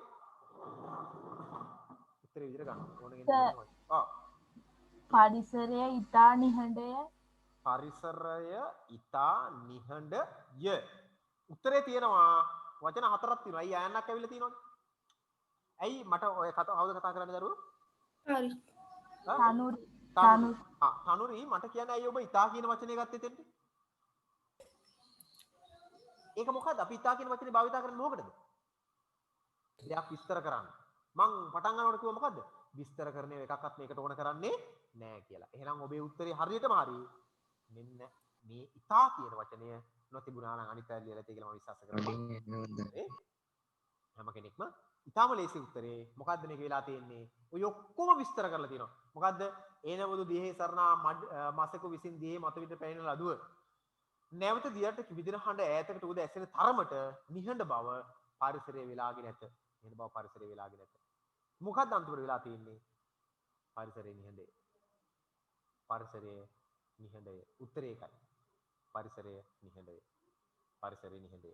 දැන් හැම කෙනෙක් මේ උත්තරේ ලියලා යන්න එතෙන්ට ලියලා ඔබට කරන්න වැඩක් තියෙන මේ අපි කතා කර ඡේද තුනට. තනි වාක්‍ය ඡේද තුනක් කතා කරේ. පොඩි ඡේද තුනක් කතා කරේ. මේ වගේ ඡේදෙන් නෑ විභාගෙට. මෙතන පොඩ්ඩක් මේ වගේ වාක්‍ය ඛණ්ඩ තුනක් හතරක් එකතු වෙච්ච ඡේදයක් තමයි ඉන්නේ. නැත්නම් ඡේදයක් ඉන්නේ. ඔබ දැන් උත්තර තුනක් ලියාගෙන තියෙනවා මේකේ. පළවෙනි උත්තරේ ඉඳලා අරගන්න. පළවෙනි උත්තරේ ඉඳලා ගන්න. පළවෙනි උත්තරේ එහෙත් සෙනින්දගම් බැලීම සඳහා මඩෝනේ වලවමින් බැහැරව ගොස් සිටිහෙන් ලියුමහුව අතරපත් නොවිය කියන ඡේදය ගන්න. ඒකේ දුන්නනේ මම ඔයගොල්ලන්ට උත්තරයක්. දුන්න උත්තරේ තමයි මඩුවන් මිලට ලිපිය නොලැබුණේ. ඔබ මඩුවන් වලට ලිපිය නොලැබුණි කියන අදහස එන වචන තුන යටින් ඉරක් අඳින්නේ. එහෙනම් මෙන්න මේ උදාහරණයක් හිතලා ගත්තොත් ඔබ ඉරි අඳින්න ඕන මොකටද? මඩුවන් වල කියන වචන ටිකක් අඳින්න ඕන. ඊළඟට ලිපිය කියන එකට නැත්නම් ලියුම කියන වචන ටිකක් අඳින්න ඕන. ඊළඟට ටිකක් අඳින්න ඕන පත් නොවී කියන වචන ටිකක් අඳින්න ඕන. කියන මඩුවන් වල ලිපිය නොලැබුණි. ඔබ සසරා දැන් ඔයා මේක ඔයා ඉන්නේ සසරාගෙන් පොණින් ඉන්න කෙනා. ඔයා කියන්න මට කලින් ඉරක් හැන්දද ඡේදය කියවද? අවශ්‍ය. ඔයා ඉරියන් දේවටම මම දැන් කිව්වේ ඉරියන් දුනේ? නෑ නේද? නැසම එකේ බලව්වේ නැසිටියට. හරි. වැඩියෙන් තියෙන ඒවා මොකද්ද කරන්නේ? ඔබ ඒවා හදා ගන්න. දැන් වැඩියෙන් තියෙන ඒවා නම් වැඩි ඒවා. නිසා ඔබ දැන් මං කිව්වා මෙන්න මේ වචන ටිකක් අඳ ගන්න කියලා. මොකද්ද? මඩුවන් වල කියන වචන ටිකක් අඳ ගන්න. ලිපිය නැත්නම් ලියුම කියන වචන ටිකක් අඳ ගන්න. පත් නොවී කියන වචන ටිකක් අඳ ගන්න. ඒ වෙනුවට අපි වෙන වචන තමයි අතට එකතු කරලා දෙන්නේ නේද? මඩුවන් වලට ලිපිය නොලැබුණි කියලා කිව්වේ පත් නොවී කියන එක තමයි. හරිද? ඒ වගේ දැන් මං කිව්ව දෙවෙනි එක මොකද්ද? මහා සේනාව වැවාසබඩ වනසතුන්ට මහා සේනාව වැවාසබඩ වනසතු නිදහස සැරිසත කියන වචන ටිකට දාලව ඡේදයෙන් වචන ටික යටින් ඉරක් අඳින්න. මහා සේනාව කියන වචන ටිකක් අඳින්නේ ඡේදේ. ජලාශය කියන එක වැව කියලා ගත්තට ප්‍රශ්නයක් නැහැ. ඒක යටින් ඉරක් අඳ ගන්න. සත්තු කියන එක ඉරක් අඳ ගන්න. නිදහස කියන එක ඉරක් අඳ ගන්න. ගැවසීමට කියන එකට ඉරක් අඳ ගන්න. ඒ කියන අර වචන ටික ගැලපෙන්නේ ඉරක් අඳ ගත්තා නම් හරි. දැන් ඔබ ඉරිය ඇඳපු පෑනේ මිරිය ඇඳුනනම් මේක නිකන් අර මොකක්ද එක වගේ එනවා. එහෙම නෙවෙයි කරන්නට ඕන. ගැලපෙන වෙන පෑනේ ගිරක් ඇඳගත්තා නම් හරි හරියට උත්තර හොයාගත්ත විදිය බලන්න. අපි අවසානයකට යන් එකේ ඒක ලේසි. ඉරක් ඇඳ ගන්න පරිසරය නිහඬ කියන වචන දෙකට. පරිසරය නිහඬ කියන වචන දෙකට. දෙකට ඉරිය ඇඳින්නේ පරිසරය නිහඬයි කියන එක තමයි ගන්න. පරිසරය නිහඬයි කියන එක තමයි උත්තර ඉදිරියට ගන්න. මම අදට ওই සාරාංශකරණය නැත්නම් ව්‍යාකරණ මාතෘකාව අපි අදට ඔතනින් අවසන් කරනවා. අවසන් කරලා අවසන් කරන කලින් මම ඔබට අවස්ථාවක් දෙනවා. ඔබට මොනවා හරි මේ සම්බන්ධයෙන් අහන දෙයක් තියෙනවා නම් විනාඩියක් දෙන්නම්. අහලා ඒකේ සැක හැරගම සැකය දුරු කරගම මේක මොනවද ගැටලු කියලා අහන්න.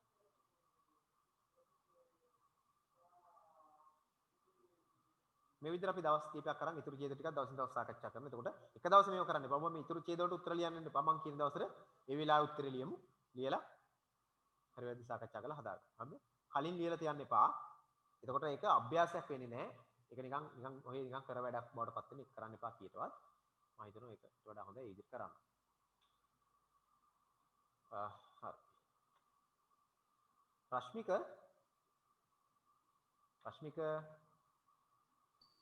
ඔව් සර්. ඔයාට රශ්මිකාද රශ්මිකද? රශ්මිකා. රශ්මිකා හරි. ඔයාට මොකද කියන්නේ මේ අභ්‍යාසය ගැන? ඔබට අදහසක් ගන්න පුළුවන්ද සාරාංශය සම්බන්ධයෙන්? පුළුවන් සර්. හොඳයි. රුසිරු පුළුවන් සර්. හොඳයි නේද? හරි. එතකොට අපේ කවුද? චාරුට මොකද දත්තේ? හොඳයිද? කරගන්න පුළුවන්ද? පුළුවන් සර්. පුළුවන් නේද? හරි. අවබෝධ වුණා නේද? ඔව් සර්. එතකොට අපේ ශිහාන්ට තේරුණා සර්. හරි. ගැටලුවක් තියෙනවා නම් අනිවාර්යෙන් අහන්න ඕන. හරිද? දුලක්ෂි ඔයා මොකද කියන්නේ? පුළුවන් සර්. පුළුවන්. හරි. අර කිව්වට තමයි හරි. එහෙනම් මම ඒක එතනින් නවත්තනවා. කවුරුවත් මේක අභ්‍යාස ඉදිරියට කරන්න එපා. මොකද ඒ වෙලාව අභ්‍යාස කරලා අපි ගොඩක් වෙලා ගන්න විනාඩි 10 15 කරන් ඒ වෙලාව අභ්‍යාස කරලා ඒක උත්තරේ හොයාගෙන තමයි මේක අපි කළේ. යුත්තේ නිකන් මේ ගෙදර නිකන් අභ්‍යාසයක් විදිහට කරලා හරියන්නේ නැහැ. ගැටලුවක් තියෙනවා අහන්න. සර් මේ දැන් මේවයි මේ තුනෙන් එකක් විදියට සාරාංශ කරන්න තිබ්බොත් වචන 10ක් ඊට අඩුවෙන් අපි වචන ලිව්වොත් වැරදිද? නෑ කිසිම වැරද්දක් නෑ. අපිට තියෙන අපිටම තුනෙන් එකක් අපි වචන 30ක් දීලා 10ක් කරන්න කිව්වොත් තුනෙන් එකක් වෙනකොට 10ක් නේ 30ක් කියනකොට 10ක් නේ 30න් 10ක් දුන්නොත් අපිට පුළුවන් මේක 11 12කින් උනත් ලියන්න පුළුවන්. 11 12 කියන. හැබැයි 11 12 කියන ඒවා වචන දිග ලොකු වචන වෙන්න බෑ. මොකද විභාගවලදී සාමාන්‍යයෙන් ය කියන එකත් වචනයක් නේ. දැන් මම අර පරිසරය මම අර දුන්න උදාහරණයක් ගන්නම්. පරිසරය නිහඬ ය. දැන් මෙතන වචන තුනක් නේ. යයන්නත් වචනයක්. දරුවනේ විභාගෙදී සාමාන්‍ය මේ යයන්න ගණන් ගන්නේ නැහැ. විභාගෙදී දයන්න කියනවා. ඔහුද මමද කියලා ලියනකොට අපි දයන්න ලියනවානේ වෙනම. විභාගේ දයන්න තරම් සැලකිලිට ගන්නේ නැහැ වචන ප්‍රමාණය ගණනය කිරීමේ. සැච්චර ගණන් ගන්න එපා. වචන 10කින් ලියන එක ඔබට පුළුවන් නම් 8න් ලියන්න. හැබැයි අදහසයි වටින්නේ. වචන 8න් ලියුවත් ගැටලුවක් නැහැ. අදහස ලියා ගන්න පුළුවන්. ඒක තමයි වටින්නේ. නමුත් දිනේ දින වචන ප්‍රමාණය ඇතුලේ ආසන්න 30ක් කියලා 10කින් ලියනවා නම් 10න් 9ක් හරි 11ක් හරි උගර ප්‍රශ්නයක් නෑ. හැබැයි ඔබ 10න් ලියන්න ඕන එක 15න් ලිව්වොත් අන්න ගැටලුවක් තියෙනවා. ඒතකොට ලකුණු අඩු වෙනවා. ඔබ 10න් ලියන්න පුළුවන් සාරාංශය ඔබ ලියලා තියෙන වචන 6න් නම් ඔබට මොකක්ද වෙලා තියෙන්නේ? අවශ්‍ය වචන අවශ්‍ය කරන කාරණා ටික. අවශ්‍ය කරන කාරණා ටික. ඔබගේ හරි තව ගැටලු තියෙනවා අහන්න පුළුවන්. නැත්නම් අපි ඊළඟ කොටසට යමු. සාරාංශ තව ඉදිරියට කතා කරනවා. අපි තව අභ්‍යාස කිහිපයක් කතා කරනකොට ඔබට තව අවබෝධයක් නෙවි මේකේ ගැටලු මග හැරේවි. ගැටලු තිබුණත් මේ පස්සේ වුණත් කමන්නේ ආයි ඊළඟ දවසේ යනකොට අහන්න පුළුවන්. කිසිම ගැටලුවක් නැහැ. ඕන ගැටලුවක් ඉදිරියට කරන්න. ඒක අපි මේක හරියට තේරුම් බේරුම් කරගෙන යමු.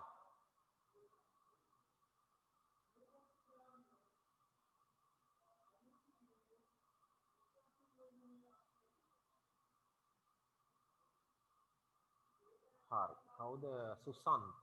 කවුද මේ සුසන්ත කියන මේකෙන් එන්නේ? SI සුසන්ත කියන ෆෝන් එකෙන් කවුද එන්නේ? ප්‍රශ්නයක් අහලා තියෙන එක ඇහුවේ. කවුද දරුවෝ මේ? හරි කවුරුණක් අහන්න මේ උත්තරයක් අහලා තියෙනවා මහසේරුව නෙවෙයි මහසේරු නෑව වනේන් එතන මහසේරුව කියලා තරන්නේ මොකද උත්තරේත් එන්න ඕනේ එතන මේ එතන එන්න ඕන මේ මහසේරු නාම වැව කියන එක අනිවාර්යෙන් එන්න ඕන නැත්නම් ගැටලුවක් නෑ. එතකොට එතනදී මහසේරු වැව කියන එක ආපු නිසා පොඩි අවුල ප්‍රශ්නයක් තියෙනවා. වනේන් වටවීම නිසා සතුන්ට සතුන් වනේ වටවීම නිසා අසීමිත කියන වචනේ එපා දෙන්න. මහසේරු නාම වැව වට වනේන් වට වී ඇති නිසා වන සතු නිදහස සැරසති කියලා වන හරි කියන්නේ අර අසීමිත කියන වගේ වචන අනවශ්‍ය වචන ඒව එච්චර ගන්න එපා. හරිද? හරි. එහෙනම් හරි එතන යමු.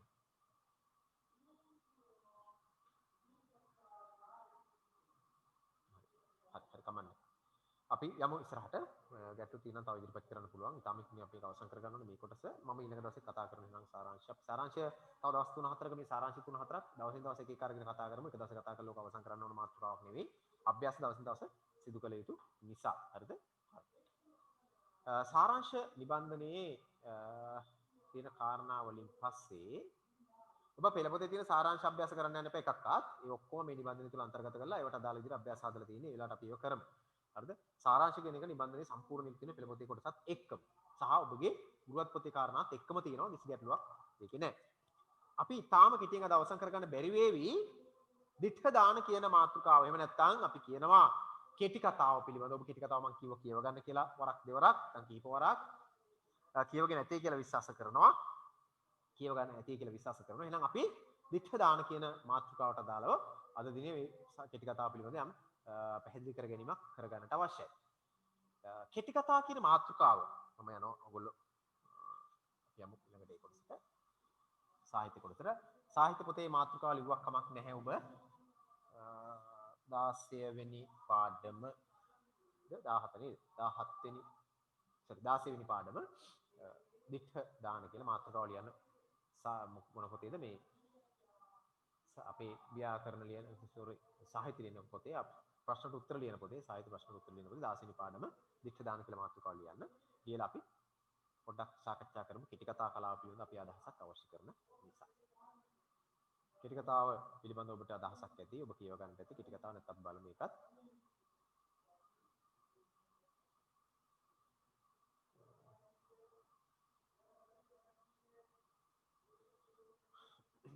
අරගෙන ලියන්න නැති කියලා මම විශ්වාස කරනවා. ඔබට මතක් වෙනවා නම් ඔබ මතක් වෙනවා ඇති ඔබ කියවගෙන තියෙන කෙටි කතා. අටවසරේදී කියවගත්ත කෙටි කතාව මතකයි නේද? මතකද අටවසරේ කෙටි කතාව? අවුරුදු සිහිනේ නේද? චාරු මතකද කෙටි කතාව අටවසරේ ඉගෙන ගත්ත? ඔව් සර්. මොකද්ද? අවුරුදු සිහිනේ. හරි. එතකොට ඒකේ හිතේ චරිතය මතක අනිත් අය නේද? හරි. එතකොට ඔබට මතකද අවුරුදු සීනි කියන කෙටි කතාව අපි 8 වසරේදී ඉගෙන ගත්තා.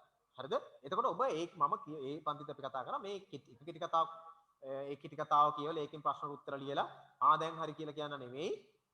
අපි විභාගවලදී මේ විෂය නිර්දේශයේදී කෙටි කතා පිළිබඳව සාකච්ඡා කරනවා. කෙටි කතා කලාව පිළිබඳව ඔබට අවබෝධයක් ලබා දීලා ඔබ කෙටි කතා රස විඳින යොමු කිරීම එකක්. මම දන්නවා ඔබ කෙටි කතා කීයක් කියවගත්තද කියලා ඊට පස්සේ.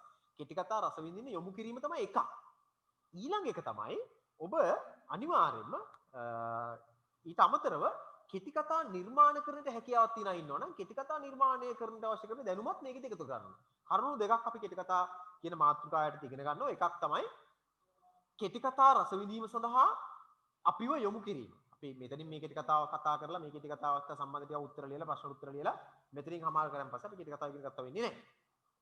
මේ විෂය නිර්දේශ කෙටි කතාව ඇතුළත් කිරීම බලාපොරොත්තු තමයි මේ කෙටි කතාව ඔස්සේ ඔබව කෙටි කතා පරිශීලනය කෙටි කතා රස විඳින්න පරිශීලනය කරන්න ඔබ යොමු කරනවා. ඒක තමයි එක. ඒක තමයි මූලිකම අරමුණ. ඒක තමයි මූලිකම අරමුණ. ඔබ කෙටි කතා කියවලා රස විඳීම සඳහා ඔබ යොමු කිරීම. ඔබගේ ජීවිතයට කෙටි කතා. ඇයි අපි සාහිත්‍ය ඉගෙන ගන්න? සාහිත්‍ය කුමටද? සාහිත්‍ය ඇයි අපිට ඕන? සාහිත්‍ය කුමටද? රසවින්දනයට. රසවින්දනය. රසවින්දනය කුමටද? ඒ කියන්නේ සාහිත්‍යනේ අපි රසවින්දනය හරිය මොකක් හරි අවසාන වශයෙන් මොකද්ද බලාපොරොත්තු වෙන සාහිත්‍ය? මානසික නිදහස. දැන් මේ ඔක්කොම එකතු කරලා ගත්තාම මේකෙන් අවසාන වශයෙන් සමාජයට ලැබෙන ඵලයක් තියෙනවා මේ සාහිත්‍යයෙන්. ලැබෙන ඵලය තමයි සාහිත්‍යයෙන් විභාගයට ලකුණු ගන්න එක නෙවෙයි. සාහිත්‍යයේ ඵලය තමයි අවසාන ඵලය යහපත් සමාජයක් උදා කරගන්න. සමාජය යහපත් වෙන්න නම් ඒ සමාජයේ ඉන්න මිනිස්සු මොකක් වෙන්න ඕනද? යහපත් මිනිස්සු වෙන්න ඕන. ඒතකොට යහපත් මිනිස්සු බිහි වෙන්න නම් ඒ මිනිස්සුන්ට යහපත් ආචාර ගුණධර්ම, යහපත් සිතුම් පැතුම්, සිතිවිලි, එහෙම නැත්නම් ජීවිත අවබෝධය ලබා දෙන්නට ඕන. ඒ ජීවිත අවබෝධය ලබා දෙන එක ගුරුවරුන්ට, දෙමව්පියන්ට, ඒ වගේම වැඩිහිටියන්ට කරන්න පුළුවන් තමයි. යම් ප්‍රමාණාත්මකව. හැබැයි ඔක්කොම ඒක එයාට කරන්න බෑ. නිසා අපිට ජීවිතය පිළිබඳ යම්කිසි අපිටම කියවලා අවබෝධ කරගෙන ජීවිතේ අදහසක් ගැනීම හැකියාව අපිට ළඟා කරනව දරුවනේ සාහිත්‍ය මගින්. සාහිත්‍ය රසවින්දින සාහිත්‍ය පිළිබඳ පරිශීලනය කරන අපිට දැනුම එකතු වෙනවා. අපේ ජීවිතය පිළිබඳ අපිට අවබෝධයක් එනවා. ඒකයි මම කලින් දවසකට කිව්වේ. සාහිත්‍ය මිනිසා මොකක් කරන්නට ඕනද? ආනන්දයෙන් ප්‍රඥාව කරා රැගෙන යන්න ඕන.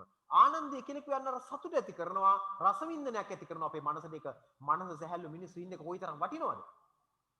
මනස නිදහසේ ඉන්න මිනිස්සු ඉන්න තරම් කොයිතරම් වටිනවද? මනසට කිසි දෙයක් තේරුම් බේරුම් කරගන්න බැරි අපහැදිලි ව්‍යාකුල මනසකින් යුක්ත මිනිසා සමාජෙට තාම හිත කරයි. ඔහුට කිසි දෙයක් තේරුම් බේරුම් කරගන්න බැරුව තාම ඉක්මනින් ඔහු ජීවිතෙන් පවා වන්දි ගන්න සූදානම් වෙයි. ලෝකයේ සීදීනි හානි කර ගැනීම ආදී දේවල් වලට මිනිස්සු යොමු වෙන්නේ ඇයි? අවිවේකී මිනිස්සු. එහෙම නැත්නම් චිත්ත වේග පාලනය කරගන්න බැරි මිනිස්සු ඉන්න නිසා. තමන්ව තේරුම් ගන්න බැරි මිනිස්සු ඉන්න නිසා. ඒ නිසා ඔබ මතක තබා ගන්න සාහිත්‍ය තමන්ව තේරුම් ගන්න අපිට පිටිවහලක් ලබා දෙනවා. මිනිසෙක් හඳුනා ගන්න, සමාජයේ ප්‍රශ්න හඳුනා ගන්න, මිනිසාගේ සිතුම් පැතුම් හඳුනා ගන්න, පරිසරය හඳුනා ගන්න මේ සාහිත්‍ය අපිට පිටිවහලක් වෙනවා. ගද්‍ය, පද්‍ය, චම්පු එහෙම නැත්නම් නාට්‍ය කලාව මේ ඔක්කොම එකතු කරලා ගත්තාම මිනිසුන්ගේ ඥානය වර්ධනය කරන අංගයන්. ඒතර ඒවා පරිශීලනය කරන මිනිසා මානසික දියුණුවක් ලබනවා.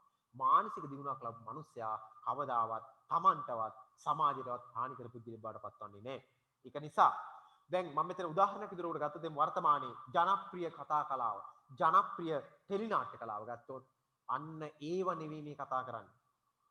ඒව නෙවෙයි මේ කතා කරන්නේ. ඊට වඩා වෙනස් එකක් මේ කතා කරන්නේ. ඒක නිසා සාහිත්‍ය මගින් බිහි කරන පුද්ගලයා මිනිසා මේ සමාජයේ තාම වටින පුද්ගලෙක් වටිනාම කෙනෙක්. ඒ නිසා කෙටි කතා කලාවත් එවැනි සාහිත්‍යාංගයක්. අපි සාහිත්‍යාංගයක් කියවනකොට හිටිය මිනිසා නොවේ මතක තබා ගන්න සාහිත්‍යාංගයක් කියවලා රස විඳින්න පස්සේ ඉන්න මිනිස්සයා වෙනස් පුද්ගලෙක් බවට පත් වෙන්නට ඕන. මොනවා හරි දෙයකින්. දැන් ඔබට මම උදාහරණයක් කියන්නම්. අපිට මේ තියෙන කෙටි කතාවේ ඉන්න මේ ශිෂ්‍යෙක් වෙලා හිටිය ගුරුවරයා.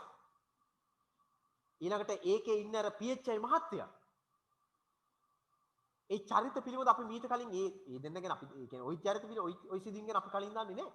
හැබැයි අපි කලින් දන්න තියෙන ඒ දේවල් ගැන අපි කතාව කියලා අවසන් කරගත්තාන් පස්සේ යන්නේ අපිට මොන හරි වෙනස් සිතිවිලි සමුදායක් අපිට ඇති වෙනවා. අපිට හිතෙන PHI මහත්තයා මොන වගේ පුද්ගලෙක්ද?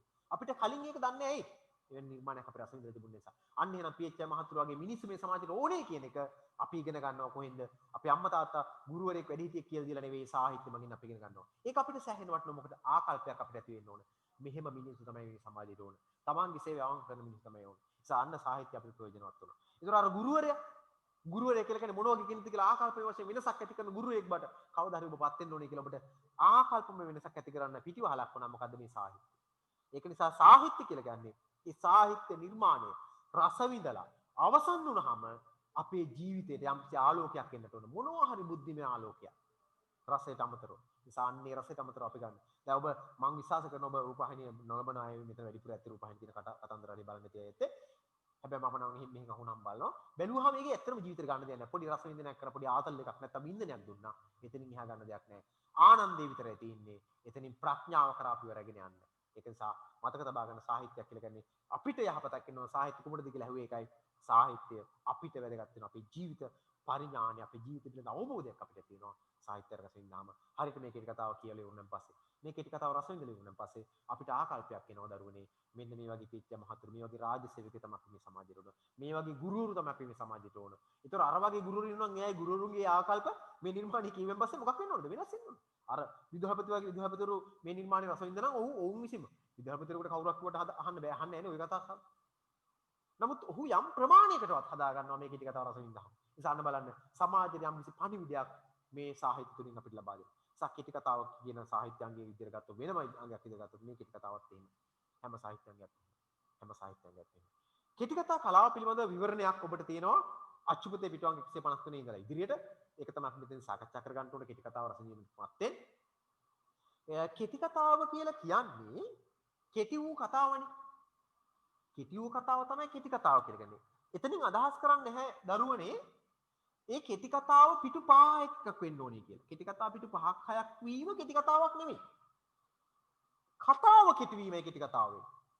ඔබ දන්නවද දිගම කෙටි කතාවක් තියෙන පිටු 80 ගාණක් තියෙනවා. මට කෙටි කතාවේ නම දැන්ට මතක් වෙන්නේ මම ඊළඟට මතක් කරනවා කියන්න. පිටු 80ක් 90ක් අතර තියෙන කෙටි කතාවක් තියෙනවා. දැන් අපි සාමාන්‍යයෙන් අපිට සාමාන්‍යයෙන් හිතනවා කෙටි කතාවක් කියලා කියනවා කෙටි කතාව පිටු සාමාන්‍යයෙන් 5ක් 6ක් නැත්නම් 10ක් 15ක් තිබුණාම ඇති කියලා වගේ එකක්. කෙටි කතාව කියන්නේ එහෙම එකක් නෙවෙයි. කෙටි කතාව කියලා කියන්නේ වචන ප්‍රමාණ එකක් නෙවෙයි. වචන ප්‍රමාණය අඩු වෙච්ච එකක් නෙවෙයි. ඒක එක කාරණාවක් විතරයි. කෙටි කතාව කියලා කියන්නේ ඒක පිටු සාමාන්‍යයෙන් අපි කෙටි කතාවක තියෙන පිටු 80ක් 90ක් වෙන්න පුළුවන්. එහෙම උනේ කියන කෙටි කතාවක් නොවෙන්නේ නේ. එහෙනම් දරුවනේ කෙටි කතාවට තියෙනවා වෙනම ලක්ෂණ සමුදායක්. ඒ අනුව තමයි අපි කෙටි කතාවක ලක්ෂණ හඳුනාගන්නේ. ඒ නිසා පිටු ගානෙන් කෙටි කතාව මනින්නේ නැහැ අපි. ඒක එක කාරණාවක් විතරයි කියලා මතක තබා ගන්න. අපි කෙටි කතාවක් ගණනය කරන්නේ ඊටම අනන්‍ය වෙච්ච ලක්ෂණ වලින්. 10 වසරේ තාම හොඳින් මේක ඉගෙන ගන්නවා. දැනට සාමාන්‍යයෙන් අපි අවබෝධ කරමු. කෙටි කතාව කියලා කියන්නේ කෙටි කතාව තුළ නව කතාවත් සහ කෙටි කතාව අතර වෙනසත් එක තමයි මේක සාකච්ඡා කරන්න වෙන්නේ. කෙටි කතාව නව කතාව වෙනසත් එක්ක. මේක ගොඩාක් විස්තරාත්මක සාකච්ඡා කරන වෙලාවක් නෙවෙයි මේ. නමුත් කෙටි කතාව කියලා කියන්නේ කෙටි වූ කතාව කියලා කියන්නේ පිටු ගාන වචන ගාන නෙවෙයි. ඒ කතාවේ ඒ ප්‍රමාණය මොන වගේ පැතිකඩක්ද ඒක සාකච්ඡා කරමු. දැන් ඇන්ටන් චෙකෝව් කියනවා the slice of the life කියලා. කෙටි කතාවක් කියලා කියන්නේ the slice of the life. ඒ කියලා කියන්නේ මේ ජීවිතයෙන් පෙත්තක්. ඒ කියන්නේ අපි හිතමු ජීවිතේ පුංචිම දෙයක් තමයි කෙටි කතාව තුළ සාකච්ඡා කරන්නේ. දැන් මේ කෙටි කතාව මේ ගමු මේ 2000 කෙටි කතාව මේකේ PHM මහත්තයා පිළිබඳ විස්තර නෑ අපිට වෙන මොනවාක්වත්. මේකේ විදුහල්පතිතුමා පිළිබඳ විස්තර මොනවාක්වත් නෑ කතාවට අදාළ නොවන. මේකේ අර ගුරුවරයා ගැන විස්තර මොනවාක්වත් නෑ කතාවට අදාළ නොවන. මේකේ කෙලින්ම එක කාරණාවයි තියෙන්නේ. මොකක්ද තියෙන කාරණාව? කෘතගුණ සැලකීම. මොකක්ද? කෘතගුණ සැලකීම. මෙන්න මොනවත් මේකේ නෑ. ඊට අනුව වැඩ කටයුතු කිරීම. ගොඩක් දේවල් විස්තර කරන්නේ නෑ. ඔබ දැක්ක PSNSු අවුරුදු 100 කියන 8 වසරේ ඉගෙන ගත්ත කෙටි කතාව. ඒ කෙටි කතාව ගොඩක් දේවල් තිබ්බේ නෑ. තව ගොඩක් දේවල් තියෙනවනේ කතා කරනවා කෙටි කතාව තුල. නමුත් තියෙන බොහොම ඩිංග the slice of the life ජීවිතෙන් බොහොම චුට්ටයි කතා කරේ. මොනවද කතා කරේ? ඒ කෙටි කතාව. අවුරුදු 100 අනේ අර PSNට අවුරුදු සමරන්න ගෙදර යන්න වෙච්ච නැති එක එච්චරයිනේ. ඒකද යාගේ ජීවිතේ නෑ ඒක නෙවෙයි. හැබැයි නව කතාවක් වුණා නම් ඒ නව කතාවේ නම් PSN වගේ එකක් අර චරිතයක් කරන නව කතාවක් ලියුවා නම් PSN ගේ අම්මා ගැන වෙනම විස්තර කරනවා තාත්තා ගැන වෙනම විස්තරයක් ගන්නවා තාත්තා මොනවද කරන්නේ ඊට පස්සේ අර වලව්ව ඉන්න අනිත්‍ය මොනවද කරන්නේ නේද ඒ කට්ටියන්පත් වෙන්නේ මොකද්ද විස්තර ගොඩක් තියෙනවා. නමුත් කෙටි කතාවක එහෙම කරන්නේ නැහැ. බොහොම සියුම් අංශුවක් තමයි කෙටි කතාව තුළ සාකච්ඡා කරන්නේ. ඒක නිසා කෙටි කතාව කියලා කියන්නේ ජීවිතයේ අංශු මාත්‍රයක් බොහොම චුට්ටක් කතා කරන. ජීවිතේ ගොඩක් දේවල් තියෙනවා. එකම එක ඩිංගක් අරගෙන බොහොම චුට්ටක් අරන් ඒ පිළිබඳව කතා කරන කතාවක් තමයි කෙටි කතාව කියලා කියන්නේ. කෙටි කතාවේ ගොඩක් දේවල් කතා කරන්නේ නැහැ. ඒ නිසා කෙටි කතාව මම අවසන් කරනවා මෙතන මේ කොටස විතරක් කතා කරලා. කෙටි කතාව ජීවිතේ අංශු මාත්‍රයක් විවරණය කරන කතාව කියලා කියනවා. ජීවිතය අංශු මාත්‍රයක් විවරණය කරන කතාව. ගොඩක් දේවල් කතා කරන්නේ නැහැ. එක් ප්‍රබල සිද්ධියයි තියෙන්නේ. හැම කෙටි කතාවකම තියෙන එක් ප්‍රබල සිදුවීමයි. ගොඩක් සිදුවීම් නෑ. ඒ ප්‍රබල සිදුවීම ඉස්මතු කරන්න තමයි හැම දෙයක්ම එකතු කරලා හැම චරිතයක් හැම විස්තරයක්ම අරන් තියෙන්නේ. හරිද? හරි. එහෙනම් අපි ඊළඟ දවසේ කෙටි කතාව සාකච්ඡා කරමු. ඔබ මතක තබා ගන්න මම එදත් කිව්වා මේ කෙටි කතාව හොඳින් කියව ගන්න කියලා. කෙටි කතාව ඔබ කියව ගන්න ඇති කියලාත් මම විශ්වාස කරනවා. කෙටි කතාවක ලක්ෂණ ටික අපි ඊළඟ දවසේ සාකච්ඡා කරගෙන ඉවර වෙලා අපි කෙටි කතාව කතා කරලා අවසන් කරගන්නවා ඊළඟ දවසේ අනිවාර්යෙන්ම. ඔබ කෙටි කතාව මම හිතන්නේ විස්තර කරලා තියාගන්න ඇති. කෙටි කතාවේ අවස්ථා සම්බන්ධව ඔබගේ අවධානය යොමු කරන්නම කියලා මම කිව්වා. ඊළඟට කෙටි කතාව හැඳින්වීමක් තියෙනවා. හැඳින්වීමටත් ඔබගේ අවධානය යොමු කරන්න කියලා කිව්වා. කෙටි කතාවේ හමු වෙන චරිත ටික ඔබට මතක තිබෙන්න ඕනේ කියලාත් මම මතක කරා වගේ. නිසා චරිත ටිකත් ඔබට මතක තබා ගන්න ඉතින් දහගෙන කෙටි කතාවේ චරිත ටික මොනවද කියලා මතක තබා ගන්න ඕන. චරිත ටිකත් එක්ක අපි ඊළඟ දවසේ සාකච්ඡා කරමු. එහෙනම් මම හිතන්නේ අද කිව්ව කාල සීමාවත් එක්ක මොකද මේක අන්තර්ජාලයත් එක්ක යන එක නිසා මේ පන්ති වෙනකොට තව පන්තියක් පටන් ගන්නවා. ඒ වගේ කාරණාත් තියෙන නිසා වෙලාවට පන්ති අවසන් කිරීම අවශ්‍යතාවයක් තියෙනවා. එහෙනම් අපි අද දිනේ අපේ පන්තිය මෙතනින් අවසන් කරනවා. පොඩි වෙලාවක් දෙන්න විනාඩි 9-5කට අපි නවත්තන්න පුළුවන්. විනාඩි 2-3ක් දෙන්න. ඔබට මොනවා හරි ගැටලුවක් තියෙනවා දැන් අහන්න. මේක අවස්ථාවක් කරගන්න. රචනාව මම ඔබට රචනා මාතෘකාවක් දුන්නේ. රචනා මාතෘකාව සූදානම් කරගන්න. ඉස්සරහදී අපි සමහරලාට ආපහු පන්ති පටන් ගන්න පුළුවන් කමක් ඇති වේද කියලා කියන්න බෑ. දැනට නිකන් ආරංචි තියෙන මේ අවුරුදු ඉඳ දෙන්නේ නැහැ කියලා මේ අවුරුද්ද කොහොම නමුත් අපි මේ වැඩ ටික කොහොමද කරගන්න ඕන නිසා මේ විදිහට කතා කරනවා. ගැටලුවක් නැහැ නේද කාටවත්? හරි ගැටලුවක් නැහැ. අපි ඊළඟ දවසේ 2010 කියන කෙටි කතාව කතා කරනවා. කතා කරලා ඒ පාඩම අවසන් කරගන්නවා. එහෙනම් හැම කෙනෙකුටම සුබ රාත්‍රියක්. ආයිබෝවන්. අයිබෝවන් සර්. අයිබෝවන් අයිබෝවන් සර්.